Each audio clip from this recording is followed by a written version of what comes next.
Bonjour et bienvenue à cette première semaine de cours. Aujourd'hui, nous allons voir les bases d'un langage de programmation et surtout la première structure de données que l'on voit en informatique, à savoir les tableaux.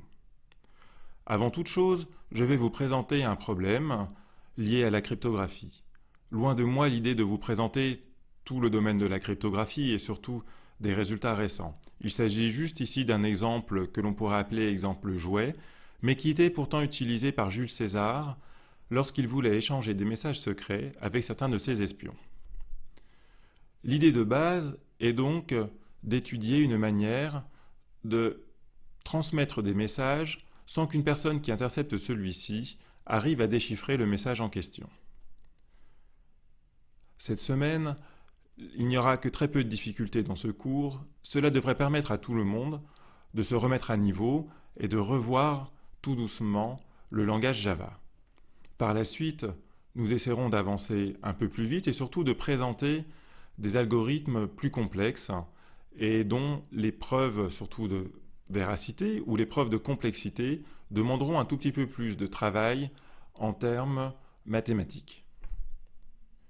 En attendant, regardez le texte qui va bientôt s'afficher à l'écran. On ne reconnaît pas grand-chose. En effet, ce texte que j'ai écrit a été chiffré à l'aide de ce qu'on appelle le codage de César. Alors essayez de deviner le texte d'origine, je vous laisse quelques instants pour cela. Peut-être avez-vous pu repérer certains mots, mais dans l'ensemble, cela va être très difficile. En effet, pour réaliser ce codage, j'ai simplement interverti les lettres de l'alphabet, à savoir qu'à chaque fois que j'avais un A, par exemple, dans mon texte, je l'ai transformé en une autre lettre et je l'ai remplacé peut-être par C. À chaque fois que j'avais un B, je l'ai remplacé par un D.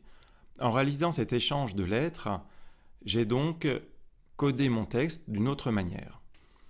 C'est la méthode qu'utilisait par exemple Jules César pour échanger certains de ses messages secrets.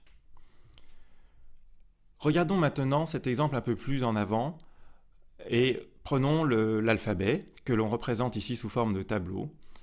Et pour montrer ce codage de manière plus précise, j'ai dit que la lettre A allait être remplacée par exemple dans mon texte par la lettre J, c'est ce que j'ai effectué sur l'exemple précédent.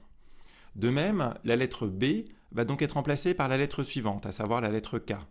La lettre C maintenant va être remplacée par la lettre L, et ainsi de suite, jusqu'à atteindre la lettre Z. Remarquez que lorsque l'on a atteint la lettre Z, à savoir par exemple dans mon exemple que Q est envoyé sur la lettre Z, la lettre suivante, R, devrait être envoyée sur la lettre qui suit Z dans l'alphabet. Il n'y a pas de lettre qui suit Z, donc on repart sur la lettre A. On fait donc une sorte de rotation des lettres, et après Z, on repart A, B, C, D, E, F, si bien que R est envoyé sur A, jusqu'à la lettre Z de mon alphabet, qui est donc envoyée finalement sur la lettre I.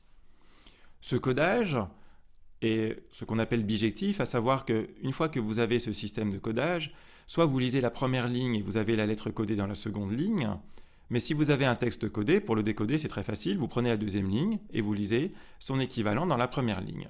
C'est donc un codage bijectif. Alors prenons un exemple de texte à chiffrer, le mot bonjour, et l'on va voir quel est son équivalent chiffré avec l'aide du codage de César où A est envoyé sur J. La première lettre est un B, on voit dans mon tableau que B est envoyé sur K, je vais donc écrire K comme texte chiffré. La deuxième lettre est le O est envoyé sur le X, je vais donc écrire X. La troisième lettre est le N qui est envoyé sur W, puis la lettre J qui est envoyée sur le S, enfin la lettre O sur le X, le U sur la lettre D, et finalement, il reste la dernière lettre R qui est envoyée sur le A. Ainsi, le mot bonjour, par le codage que j'ai décrit précédemment, est envoyé sur la suite de lettres KXWSXDA. Alors la question naturelle que l'on se pose et que l'on est en droit de se poser est de savoir si l'on a un texte codé, s'il existe un moyen de le décoder de manière automatique. À savoir, peut-on trouver un algorithme qui prenne en entrée le texte codé et qui vous retourne le texte d'origine? Alors c'est un problème, il y a maintes manières de le résoudre, et je vais vous présenter ici la méthode dite des fréquences. Mais avant tout, examinons un peu plus près ce problème. La première question que l'on se pose, c'est qui possède la clé? Si Jules César reçoit le texte et qu'il possède, lui, la clé de décodage, il pourra effectivement décoder le texte. Il suffit de refaire le tableau de transcription que je vous ai montré sur le transparent précédent. Donc si, par exemple, on sait que la clé AJ est connue, alors, pour décoder le texte du haut, il suffit de refaire le décodage. En regardant la lettre S, on s'aperçoit qu'elle est envoyée sur J, et ainsi de suite. Et on va retrouver, par exemple, sur SDUNB, le mot Jules César. Mais la question qui est difficile, et c'est une question naturelle en cryptographie, imaginez que vous êtes en train d'échanger des données entre un client et un serveur. Par exemple, vous êtes connecté à votre site de banque et vous êtes en train d'échanger votre numéro de carte bleue pour payer. Votre numéro va donc transiter via le net. Il va donc devoir transiter d'une certaine manière, codé, crypté si vous le voulez. Si vous voulez voir un peu cette distinction, je vous conseille d'aller suivre un cours de cryptographie. Néanmoins, ici, le texte va être transformé d'une manière que une personne qui intercepte le message au milieu, donc le texte codé, n'arrive pas à retrouver le texte d'origine. Le codage de César est donc un très mauvais exemple de ce point de vue-là, car on va voir qu'il existe une manière de décoder le texte que l'on voit, mais en plus que cette méthode est instantanée, en fait, elle va être linéaire, c'est-à-dire que vous pouvez décoder des textes de taille 1 million, voire 1 milliard avec un ordinateur dans l'ordre de la seconde.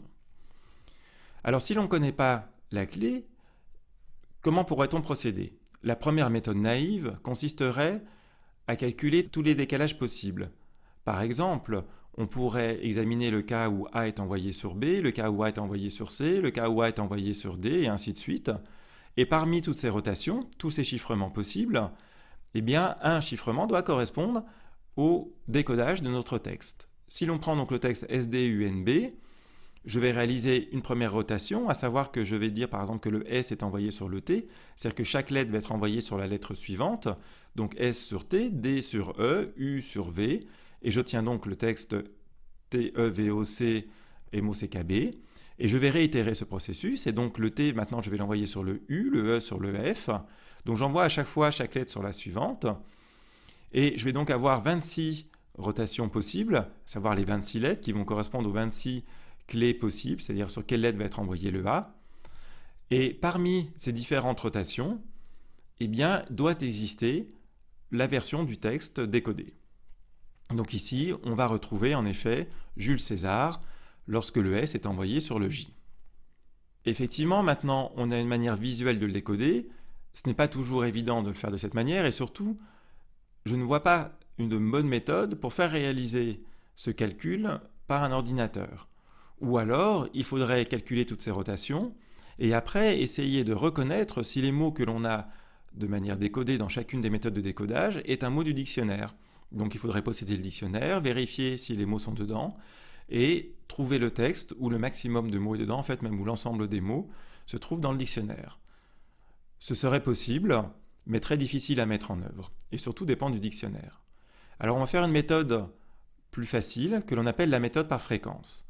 En effet, on va donc se baser sur le fait que dans une langue, il y a très souvent une lettre la plus fréquente.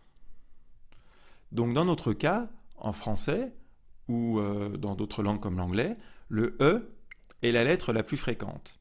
En français, le E apparaît environ dans 15% des cas.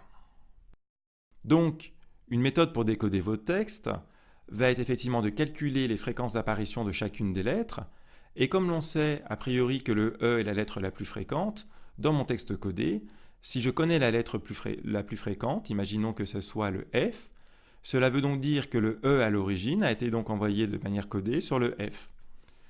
Et ça, c'est une opération qui est très facile à réaliser de manière informatique. Donc prenons cet exemple suivant. Nous avons un texte codé. Je vais calculer les fréquences d'apparition de chaque lettre, à savoir pour le A le nombre de fois où le A apparaît, pour le B le nombre de fois où le B apparaît, et ainsi de suite jusqu'au Z.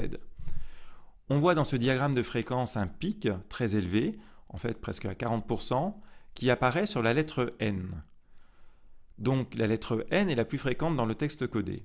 Cela veut donc dire que par rapport à mon texte d'origine, le E a donc été envoyé sur le N. Donc pour décoder mon texte, il faudra juste prendre le N et l'envoyer sur le E, faire donc le codage réciproque. Donc comment faire ce codage réciproque? Remarquons que si le E a été envoyé sur le N, ici je veux que le N soit donc envoyé sur le E, ce qui me donne le tableau de décodage suivant. Et je n'ai donc plus qu'à lire maintenant le texte sur la première ligne et lire le décodé sur la seconde ligne. Et nous obtenons donc le texte suivant. Le chiffre de César, plus connu sous le nom de chiffrement par substitution, consiste à remplacer les lettres d'un texte par d'autres lettres de manière bijective. Une technique simple pour casser un tel chiffrement est d'utiliser l'analyse de fréquence. C'est ce que nous avons fait ici. En conclusion, je vous ai présenté une méthode permettant de réaliser le décodage automatique d'un texte qui avait été précédemment codé par le codage de César.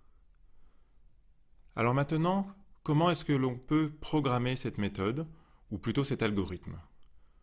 Une première étape consiste à se demander comment l'on va représenter les données. Nous y viendrons par la suite.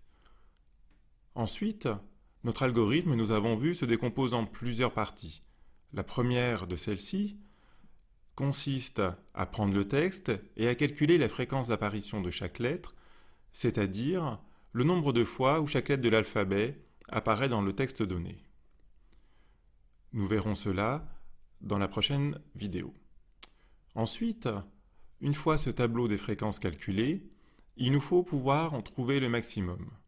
Il suffit donc de réaliser une fonction maximum qui prend en paramètre un tableau et qui renvoie la case où se trouve le nombre maximum. Nous ferons aussi cela par la suite. Et enfin, muni de cet élément maximum, il nous faut reprendre notre texte du départ et réaliser le codage inverse, et nous verrons cela dans la dernière vidéo de cette séance. En attendant, interrogeons-nous un peu sur la manière de représenter les données. Et je vais vous donner une petite indication. Il s'agira pour représenter le texte, qui est un ensemble de caractères, un ensemble ordonné, d'utiliser les tableaux, et c'est ce que l'on va voir après une brève présentation syntaxique des tableaux en Java. À bientôt.